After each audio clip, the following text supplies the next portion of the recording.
Hey guys, welcome to my channel. My name is Piéra and today we're talking about what makes a good love interest. Now this one is a very subjective / personal thing of what attracts you to a mate, significant other, or love interest of somebody else if you're reading a book. Is completely open to interpretation. But I think we can begin with some common themes that we like in a love interest, otherwise what's the point? So think of your favorite couples, think of your favorite OTPs, think about what makes them so good. And think about, for yourself, what's changed from the books that you used to love as a teenager and the OTPs there, to books that you now like as an adult or slightly older. What do you love about them there? And as always, keep in mind, we are talking primarily fantasy books. If you're here for mostly YA, romance, horror, crime, fiction, biographies, you will probably not find what you seek here. But that being said, stay anyway, we have a lot of fun. Now me personally, when I was younger, I was a big fan of the possessive territorial male who would push you up against a wall and essentially take all your human rights as they tried to court you, which when we think about it now, not so cool. What I like now, as I've gotten older and more jaded and bitter, is a soft, gentle simp, essentially, to complement my very angry, jaded, bitter, snarky self. So let's talk about what makes a good love interest. In my brain, the first, most crucial part of what makes a good love interest is that they are their own character and exist outside of the relationship. They are their own person, they have a history, they had a life prior to this character entering theirs. They have hopes and dreams and ambitions and friends and family and things going on outside that isn't directly correlated with this one new person. So I like when my character has their own personality. For example, some of my favorite couples, some of my favorite relationships include the following. Peter and Katniss from the Hunger Games. At the time, stereotypically strong woman and soft boy, which Peter Malark is the ultimate soft boy. I often say that my partner Jacob is a human Peter Malark, and when I think about it, I could not be more grateful. At the time when we met, I was very much, I want a rugged man who's gonna push me up against the wall and, you know, take away my rights as a woman. And instead I've ended up marrying someone who would let me walk on their back for a puddle. Which, you know, there's the bar and then there's just that little bit extra. You've got Gideon and Harrowhawk, which it's not really a couple, but it's a relationship in that it complements himself. You've got your dumb jock lesbian who is all brawn and punch first, ask questions later, dumb but selfless, and then you've got Harrowhawk, who is essentially the brains of the operation. She's your much more reserved, calm thinker of the situation, but still deadly in her own right. I love two deadly women coming together.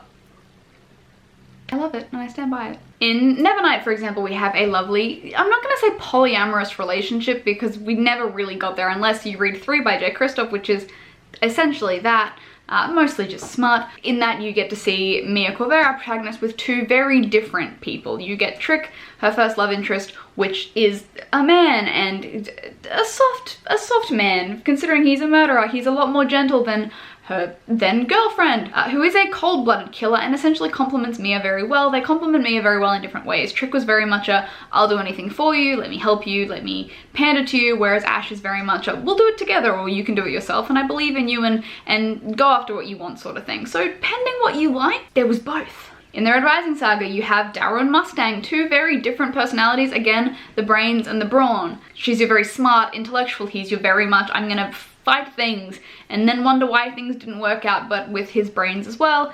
These guys, again, a very complementary couple, especially as they get older and they're in the second saga in their 30s. Just a very good team, a dynamic, a unit. As opposed to two, you know when you get two characters who are very different and when you put them together they still feel not like a cohesive unit?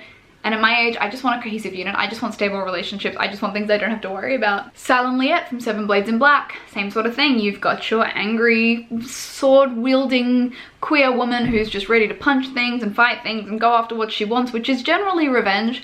And then you've got your soft but equally as deadly, bookish lover who just wants them to be safe and just wants to fix them, but there are some problems within that. Essentially what all of these couples have in common is they complement one another. It's very rare that they detract from one another, which I remember when I was reading a lot of YA, It was very much this person's world has revolved around them. Think your Twilight, you know, like Edward is what, 200 years old, but his life has gone completely out the window once he meets a 17-year-old for the first time, in her life, again, completely out the window once she meets this man. And let's not lie, we were all there at one point in our teenage years when we were obsessed with one person and we thought they were our first love, but they weren't, but our whole life became about them and now we're ruined forever. Just kidding, we are totally fine as adults. You want them to complement each other, you want them to work together to achieve the goal. You don't want them to kind of make you question, like, they're not a good match. Think like Aelin and Rowan, or Aelin and Kale, or Aelin and Dorian. None of those were ever really gonna work. And I say think of Feyre and Rhysand, which were essentially created for that exact reason, just to be that one couple that everyone's like, oh yeah, dope, but then got incredibly boring because there was no drama there. Because that's what we crave as readers, is drama. Yes, I see your perfect relationship and I raise you. Give me Cassian and Nesta any day.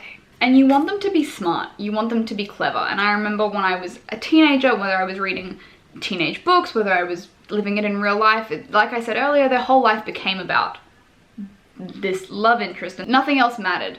When I think about my current relationship now, we are two halves of a whole. We complement each other nicely. Granted, he does most of the heavy lifting and I'm just here to reap the rewards. It's very much a partnership. It's very much what you want as an adult, a stable relationship, who would have thought? But again, this is subjective and objective, and depending on who you like, what you like, if you even like love interests, each to their own. Some people thrive more off of family settings or platonic relationships. Some people like it all, like myself, because I'm greedy. Although as I'm getting older and queerer, I do definitely find that the bar for men is so high now, and the bar for women is like, they so much look at each other and yearn, and I'm like, oh god, it's perfect, it's everything I ever wanted, because we have been so underfed for so long. So now when I get any sort of woman, I'm just like, yes, please. Whereas men, like, if they do the bare minimum, I'm like, honey, that's not enough. Like, if you're not like conquering worlds and enslaving evil races and helping her kill the people who hurt her, what's the point? Like, men, thanks, but no thanks. But that being said, I swing both and always. That's what I think about love interests. That's what I think makes a good love interest. Those are some of my favorite love interests. Essentially, I want two very, very strong characters that just happen to work so well together that I am more interested in them as a couple than them singularly apart or trying to become a couple. Which is where Feyre and Rhys lost me, is like, once they hit it, it was just kind of like, oh, smooth sailing, great, cool, good for you. Whereas with Darrow and Mustang, there is still some, they're strong, but there's still a bit of tension going on. Or it's those relationships like Liette and Sal's that are still really f***ed up, even though they are just, you just want to smack them in the head and say, just get your shit together, but you can't, because some people are just born dumb and stay dumb and take too many hits to the head to ever get any better. Anyway, I hope you guys enjoyed this video. Let me know in the comments down below what you like in a love interest and who your favorite love interests / I guess couples are. And I will see you guys next time. Bye.